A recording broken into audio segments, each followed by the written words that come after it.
suuta jennee walitti dhiyaachaa gurra waliin dhunachuudhaaf osoo deemnu abbaan ishee nurraan ba'an.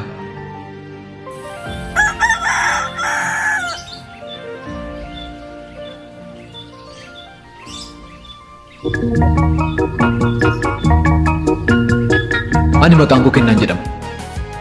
Kanan dhaladhee guddadhee baadiyyaa Oromiyaa keessattidha. Erga magaalaa dhufee mana kireeffadhee jiraachuu eegalee guyyaa 5 ta'eera. Guyyaa arfan darban kana ganama yeroon ba'us galgala yeroon galus kanan argu jaarsa balbala irra taa'u kana qofaadha. Yeroon hojii koo waan natti barfateef dafeen uffata koo jijjiiradhee fuula dhiqachuuf gadi ba'e. Akka nama ispoortii hojjetu tokkos qaama koosiif micciiree fuula koo dhiqachuuf qajeele.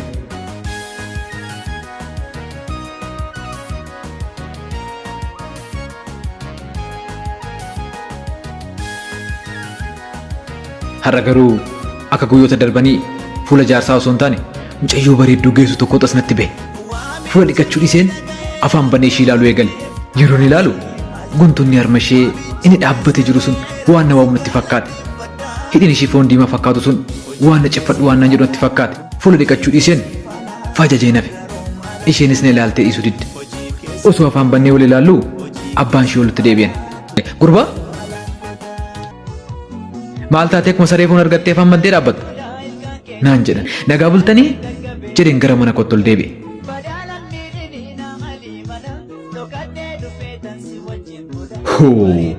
Raajiidha kun kotuntaa kotun jedhanii harka ishii qabatanii deeman. Iji koo ishee arginaan onneen koo na gaggabe. Keessi koo waan natti himnaan afaan dubbii dadhabe. Miira koo jechaan qindeessee ibsuuf afaan tuna dilallaa'e. Miiraan argeen beeknu natti dhaga'ame. Osuman jeeqamuu uffata koo uffadheen gara hojii kootti male.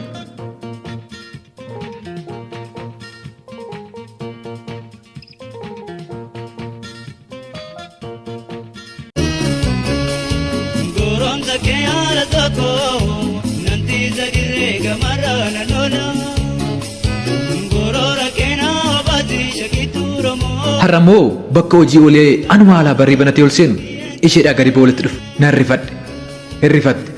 Nuti lachuu cal jennee takka ija keessa takka immoo afaan keessa wal ilaaluu eegale.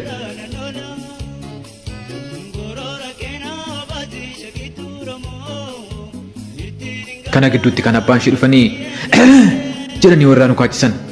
Akka nama irra bakeessaa ka'utti utaallee wal bira darbine. Nagaa oltanii jedheen nagaa gaafadhee isaan bira darbe. Garuu isaan natti hin dubbanne.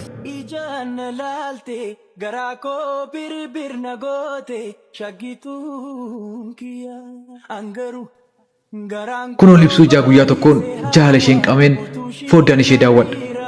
Muka hidda qabutu dhaabbata. Bifas tolee mul'ata. Nama ija qabutu waa'ee miidhagina kee sirnaan hubata.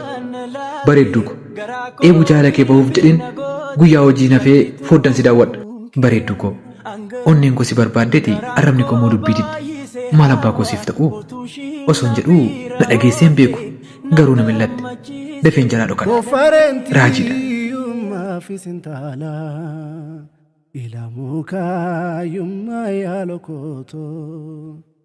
Sinjaaladhee malee amagaalee koo qalbii faayummaati asuma. Nagaa bultanii abbaabba itti dubbannaan ija lafa jalaan na ilaalan calnaan jedhan ani sumaan dubban deebii isaanis hin barbaanne afaan koo qabadheen baay'ee.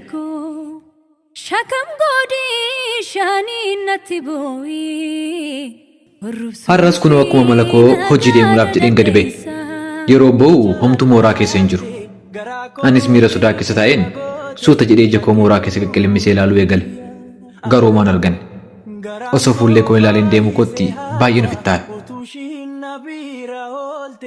Osoo nuuf irra ilaaluu barrii bana dhiyaanaa ba'uuf jedhu kireeffataa keenya naan jette. Yeroo nuuf irra mil'adhu isheedha. Nan gammade. Ookoo jedheen eessa deemuufi lakki asuma ga'een deebi'a. Maaree dafii kottu kasi barbaadeen ture. Hin sodaatin abbaan deemeeraa boru malee hin dhufu naan jette. Tole dafeen deebi'a jedheen bahee deeme. Garanko baay'ise hawa utushin nabira olte nagamachiste jalalle. Waan an beeb dhiiseen dafee manatti deebi'ee siree koorra taa'ee taatee haaraa tokko jedhee barreessuuf anumaaf jedhu balbala banattee natti ol seente. Waan an ta'uun wallaala takka ka'een takka immoo taa'e. Seenii taa'e. Tole jettee fuuldura koo teessee ija ija keessan ilaaluutti kaate. Ani ija ishee baachuun dadhabeen koorni si ilaaluu jalqabe. Ija lafa jalaa na ilaalaa waan ta'e si gaafadhu? Eeyyee na gaafadhu. Maaliif yeroo mara sirba suuranii dhaggeeffattoo hiriyyaan keessi gattee heerumtee? Lakkii aduma dhaggeeffadhu waan an sirbicha jaaladhuufi malee jedheen deebisee. Ammas ija ija keessa na ilaaluun dhiifne waan an dubbadhu wallaalanani taphadhu jedheen osoo afaan koo keessaa hin fixiin dhuftee na cina teesse. Nan sodaadhe qaamni koo hunduu bishaan na ta'e ija ishee baachuun dadhabe. Kana gidduutti harka ishee mirgaa ol fuutee rifeensa koo naaf qaqqabachaa rifeensi kee baay'ee bareeda naan jette. Galatoo jedheen deebisee. Baay'ee bareeda onnee koo na boojitee si jaaladheen jira naan jette. Anis akkuma keeti liibsuu ijaa kaleessi si argeen baay'een si jaaladhee jira. Dhugaa keetii? Eeyyeen dhugaa kooti. Abbaa koo naan jette. Okommaa koo jedheen deebisee. Garuu na ajaa'ibe. Har'uma wal jaalanneet har'uma maqaa waliin moggaafne. Erga mooraa keenya galtee kaasee hirriba rafee hin beeku. Suma ni yaadaa bula. Naan jedhe. Anis erga kaleessa si arge osoo hirriba rafneen hin bule. Jedheen deebisee. Hirriba dhabee maal wayyaa sumaane gaabula. Amma dubbii afaanii dhiifneet miiraan haasawuu eegale. Suuta jennee walitti dhiyaachaa gorora waliin dhunachuudhaaf osoo deemnu bakka dhufanii hin beeku. Abbaan ishee nurraa hin baane. Nuti sutaalee walirraa kaane.